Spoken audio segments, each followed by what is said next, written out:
بسم اللہ الرحمن الرحیم۔ اسلامک قصے اور واقعات دیکھنے کے لیے چینل کو سبسکرائب کریں۔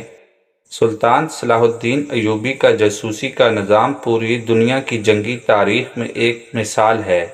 سلطان صلاح الدین ایوبی نے فرمایا تھا کہ اگر آپ دشمن کا ایک جاسوس پکڑ کے مارو گے تو سمجھو آپ نے دشمن کے 1000 جنگجو مار دیے۔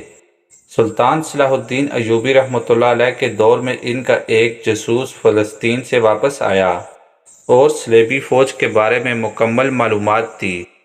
سلطان نے اس کو تنخواہ کے علاوہ قیمتی تحائف دیے۔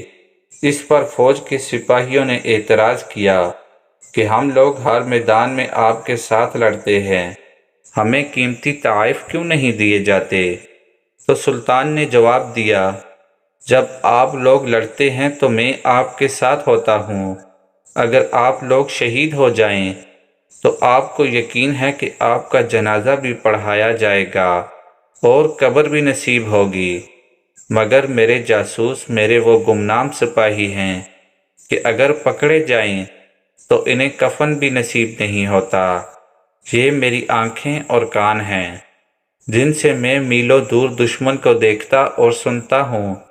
اگر یہ چاہیں تو اپنے ایمان کا سودا کر کے میرے لیے شکست کا باعث بن سکتے ہیں، مگر وطن سے دور دشمن کے اندر رہ کر یہ لوگ اپنا ایمان نہیں بیچتے اور محمد مصطفیٰ صلی اللہ علیہ وسلم کے دین کے لیے اپنی جان ہر وقت ہتھیلی پہ رکھتے ہیں، اس لیے یہ تم سے زیادہ انعام کے مستحق ہیں۔